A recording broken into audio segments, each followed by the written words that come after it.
it was never as dangerous as just a regular steakhouse in Staten Island, dude. For people that aren't like from New York or New Jersey and don't understand what you're saying there, just look up Staten Island, see if you can find some stuff. It's on just on the most. internet. It's dude. What do they call it? It's the fifth borough, but what do they call it again? I can't even remember right now.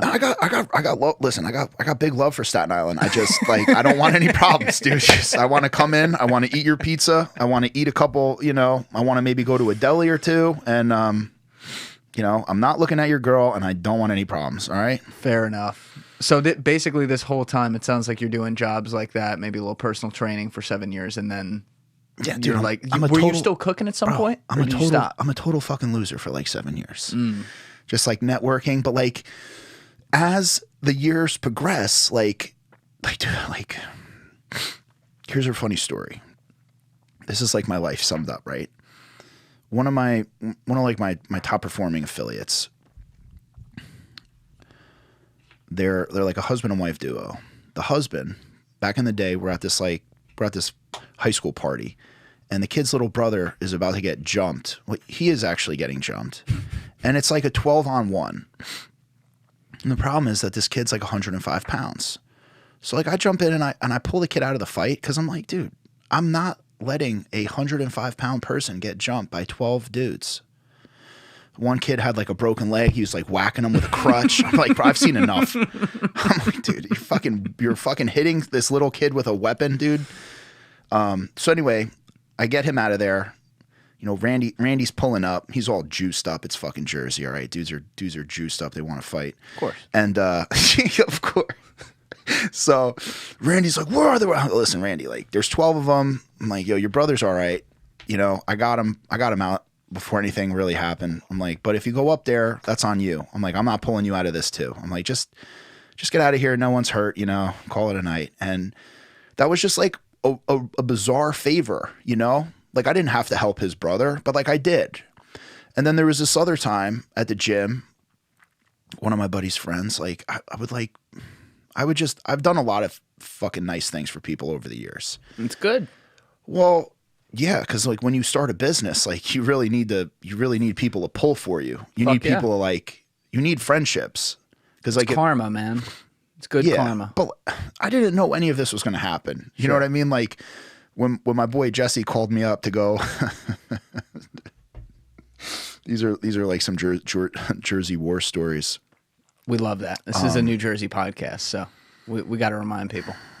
Hit me. I don't even know how to begin this story, man. It's just basically, bro, there's this fucking dude, Anthony. He's all juiced up. He's got like his wife at the gym, blah, blah, blah. They're going through this terrible divorce. He starts getting all like fucked up all the time, takes all these pills. He gets into this horrible car accident on Route 9. He's explaining to the cop that he was making a left on, he was at the stoplight making a left on Route 9. In New Jersey, there's drug handles. You can't make a left. So like, at that point, dude, he was in the emergency room, stripped down to his tighty whities, and it shit his pants. All right. So Jesse has me go, and he's like, yo, kid, you got to go get Anthony. Like, he's in bad shape. Like, just go get him. Get him from the hospital. But, like, he was handcuffed to the hospital bed. And I'm like, the cop is, listen, dude, you're in a small room, and there's this big juiced up motherfucker who shit his pants, and there's this fucking clump of shit in his tighty whities, and you're just like, oh God, it smelled horrible. Like I wanted to get out of there. The cop wanted to get out of there too. Cop's like, listen, this guy's got like a fucking DUI. If he leaves this hospital room, like it's on you. I had to like sign this. Hammered when he did this. Yeah, I had to sign. I don't know. Like I signed this waiver for him. Like I fucking should have never signed that waiver, dude. I was like a kid, like a dumbass kid. I would have gotten so much trouble if his big drunk ass tried to leave, but he was handcuffed to the bed. That was a wild fucking story, man. What a maniac. I was also like, so this is a New Jersey podcast, right? Yes. All right. So when I started cooking food, I was cooking for like fucking maniacs. So like it all started in the mortgage world. So like I was cooking for all these fucking mortgage guys. And then 2000, I started doing this in 2005. 2006, people were making money hand over fist. Oh, shit. that just went upstairs, So, I realized. When you watch The Wolf of Wall Street, Yeah. you think that is unbelievable. But I lived it. I saw that type of shit. So I would be at these offices and I would be like bringing in meals, right?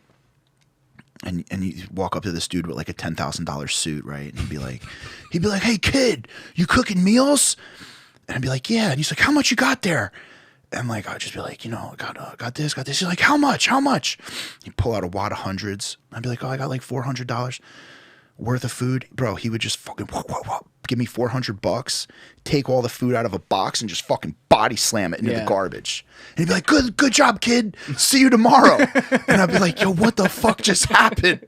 Like, and it was just, dude, it was being subjected to that life and seeing like, there's all these young kids, there's like Lamborghinis, there's Ferraris.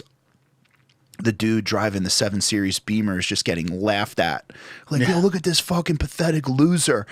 And there's all these like, people are making these custom suits and there's somebody outside detailing cars at all times and everyone's got these insane suits.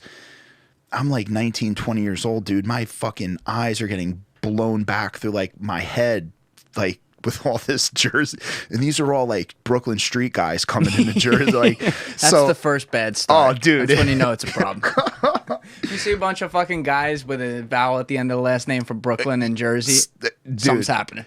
So like things were really crazy. You're just seeing all types of crazy stuff, crazy parties, and everybody always liked me. I would always I guess one of the things back then was I had a lot of time, that was like, now I have no time. Back then I had time. So like, I would always help people with workouts, diet plans. Like a lot of these older guys gave me so much business advice and they gave me so many life lessons that I got to learn, but like, I was always there for them on like, I guess their fitness journey. So like, I'd put them through workouts. Like before I said, I was always training people for free. Like I was playing I didn't know I was playing the long game. Like I didn't know. I was just trying to help people work out because I love working out so much. I love eating healthy. I loved all this stuff so much. It was like a wildfire of passion, dude. Like I didn't care about time. I didn't care about money. Like if you wanted to listen and learn about like protein and exercise, like I would just hang out with you all day. Thank you for watching the video, guys. Please hit that subscribe button and check out this clip's full podcast episode by clicking here or in the description below.